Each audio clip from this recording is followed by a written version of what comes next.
So guests coming on. Levison Wood. Hello, Eddie. How are you? I'm good.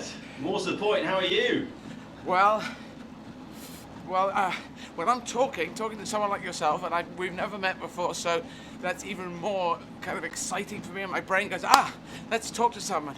And you were in the forces. I wanted to be in the forces. You've done a lot of adventuring with the walks and the books. We could talk all about that. So my brain is going, it's food for my mind, and then my mind gets occupied, and as the body is saying, and you'll know this from me, forces and the stuff you do, the body is saying, remember us, remember the annoyance, the tiredness. But the rest of my brain's going, no, we've got someone to talk to. And the talking is so, I find it so important, useful. And I tell people who are running, anyone running out there, if they've got no one to run with, phone a friend. Just phone someone and you can have a good chat, and the kilometers, the miles can tick by. They do, don't they? No, you're absolutely right. Yeah, no, I think it would be interesting to sort of to share your thoughts on that. I mean, I remember when I was doing my long walks, people always ask me what was your sort of, music playlist and things like that. I much prefer just chatting to people along the way. I found that the time would go a lot quicker, particularly on the sort of more monotonous stretches where I was just having a good conversation. And that was with people who you're with, or you met on the way, or?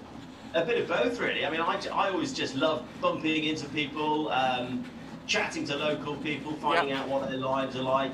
I guess when you're running though, it's a bit more tricky to do that, because if you're out of breath, then I suppose it makes conversation a bit more difficult. Well, no, I mean, I'm going 7.5 kilometers an hour. Well, it must be about 4.5 or something miles an hour, and it's not that fast. But as you can hear from me, I can talk, and I think people will find if they check in later down the 31 marathons, I'll be able to do this, and it'll seem like I'm not out of puff.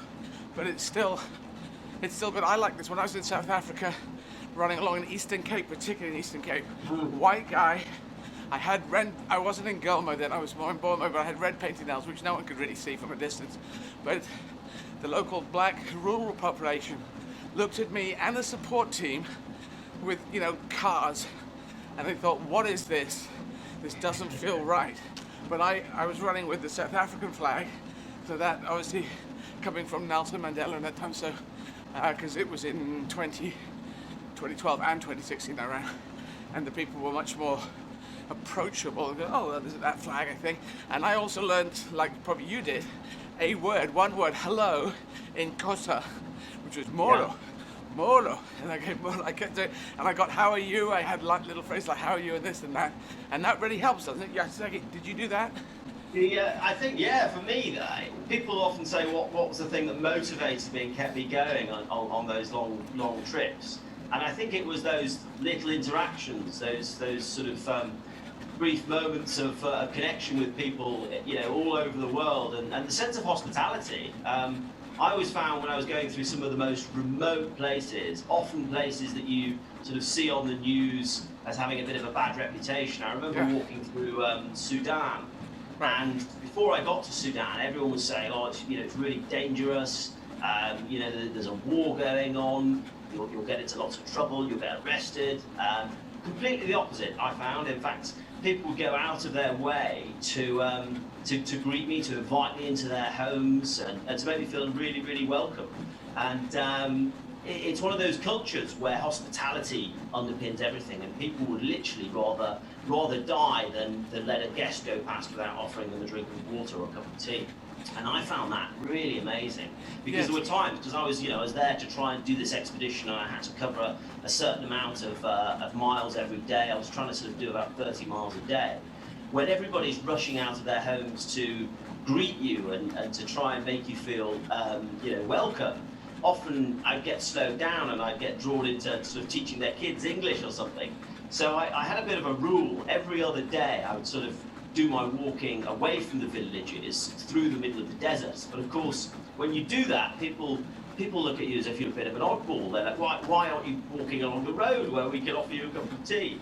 And one evening, I remember I'd sort of set up my camp out in the desert, and I was just making my own sort of food, and this group of local villagers had walked about a mile from the village, because they'd obviously seen the campfire, and said, "What on earth are you doing?"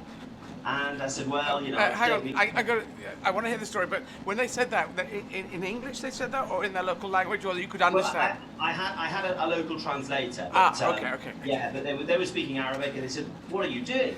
And I said, "Well, you know, I'm trying to sort of cover some distance," and they were quite offended by the fact that I was there. One guy stormed off, and he came back about half an hour later. He carried his bed on his head and said, "If you're not coming into my house, my home is coming to you." Oh, wow.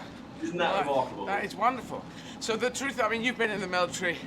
I'm aware of it. I've watched you and McGregor and Charlie do their motorbike adventures, and the advice is that bad things can happen, but they can happen in your own city centre. So you have to use your instincts, and if it feels okay, it probably is okay. Is that how you got yourself through it, or you were with advisors, just one person or a few people with you, or how did it work? Well, it would depend. You know, sometimes it was just me with a local guide, and I found that having somebody with me, not necessarily as sort of protection, but just somebody who has a bit of cultural insight, you know, that's invaluable. But I mean, I think, you know, the slogan that you're using, "Make humanity great again," I mean, I think that's really appropriate, because I found that overwhelmingly people across the world are good and will look after you, and it's often just sort of look beyond what we sort of see on the news all the time, and the doom and gloom, and actually there's a lot of positives that we can take away from this. And when you shine a spotlight on humanity, I think, you know, the good does come to the fore, and that's something that I've certainly found all around the world. Yes, I think there's more. I do try and be very balanced on this. I think there's more goodwill than ill will in the world. Sometimes it might be 75-25, sometimes it goes down to 60-40, 65, but I always think, because I've said this thing before on my now 6-hour podcast that I'm doing, is that at times of crisis it brings out the best and also brings out the worst. Some people behave not, you know, they get even worse than before, and just irresponsibly, you know, it's too ridiculous. But anyway, but there's a lot of good out there, and going out there with an open hand, an open mind, an open face, I find that's the great thing. And you've walked. These books are available. People can buy these books and Yeah. No, download I've done lots of the sort of big expeditions. I walked the length of the River Nile, Yeah. the length of the Himalayas, all across Central Asia. And one of my last big journeys, actually, Eddie, was around the whole Arabian Peninsula. Because I know you were born in Aden. I went through Yemen as well, which was fascinating a couple of years ago. I was back there in 2008. Now I'm going to pick you up on one thing. You said the Himalayas. Isn't it the Himalaya? No S. I believe the correct way of saying it, the local way, is it's the Himalaya. It's the main.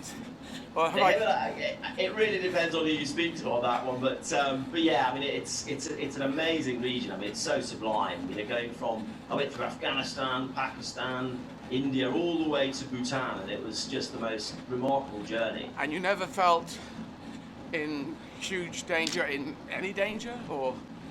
It was quite odd because, you know, I'd served in Afghanistan in the army back in sort of 2008. So to then return as a civilian to sort of effectively be just walking through these regions was obviously a bit strange, but also amazing, because it was good to go back there under a different set of circumstances, not armed, and just meet people on their own terms, and to be sort of really try and get under the skin of the culture and show the positives of the country. Because yes, there's a war on, yes, we hear about the danger of the place, but also there's millions of people who live there who are just trying to crack on with their normal lives. Yeah.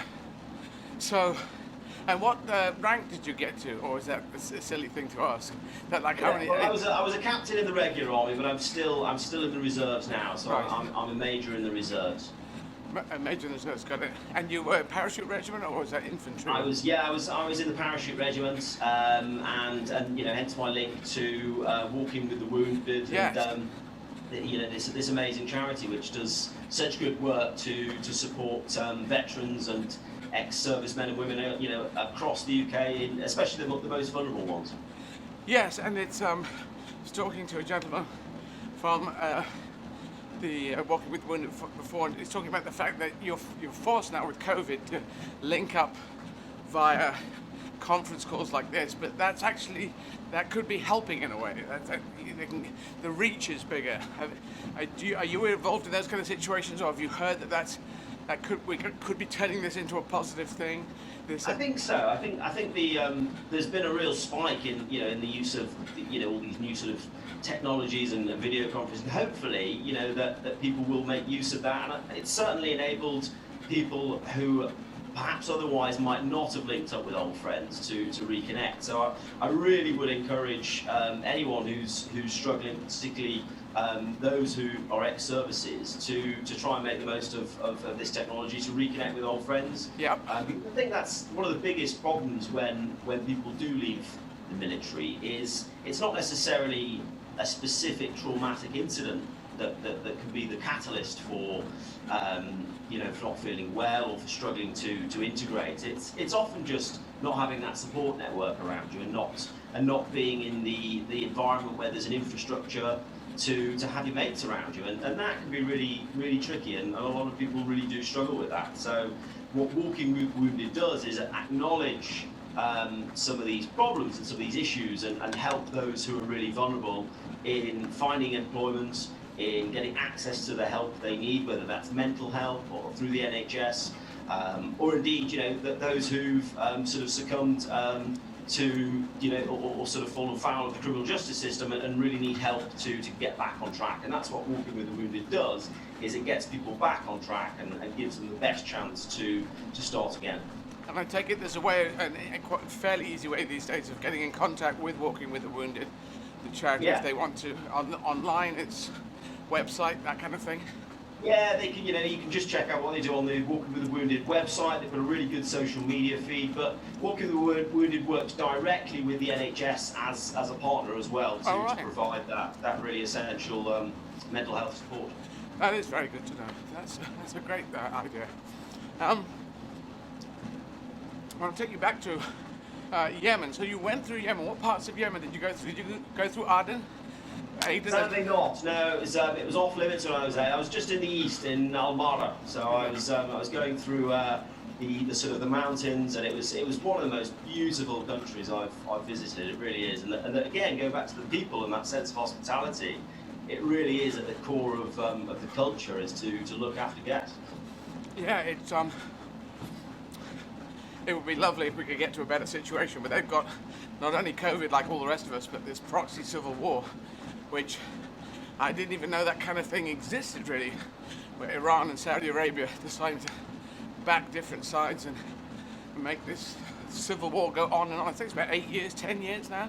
Oh, it's been dragging on, it's really dreadful, and there's lots of, there's a huge cholera endemic there as well, and just extreme poverty, lots of people trying to leave but they can't. I mean, it's a terrible situation. So hopefully, it will be resolved soon. But sadly, with the present situation, people's eyes aren't really focused on Yemen or the Middle East anymore, are they? Yes. Oh God. I keep turning my mind to it, thinking, what can I do? I was born there, and I can't come up with brilliant things. Well, I can do things like this. Care International, I know, are doing work out there. A lot of good charities do work in Yemen, so it's one of the, unfortunately, the forgotten countries. But I think that's one of the biggest challenges of the last sort of 12 months or so is yes, we've got this huge problem at home on our doorstep, but I think it's important to remind people that out in the world there's lots of other equally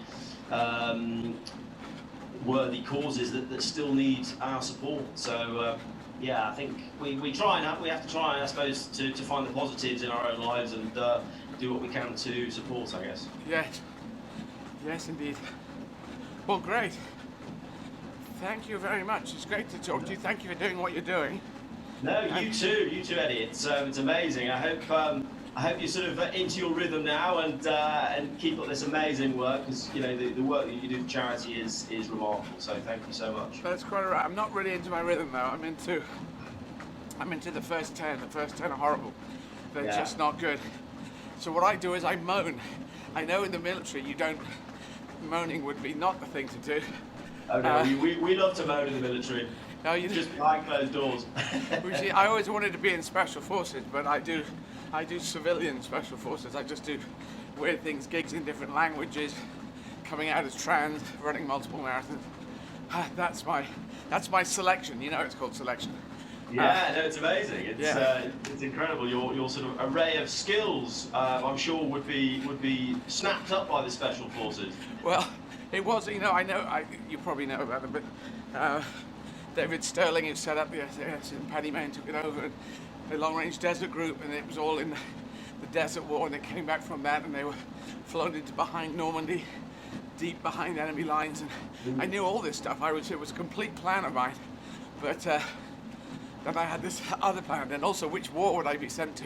So you obviously can't choose your wars if you're in the forces. You just have to go. But anyway, well done you, and thank you. Good to talk to you, and I'll keep soldiering on, as they say. Yeah, no. Thank you so much, Eddie. Thanks for having me on, and good luck with the rest of it. Cheers. Thank you, Levison. Cheers, Eddie. Cheers. Bye.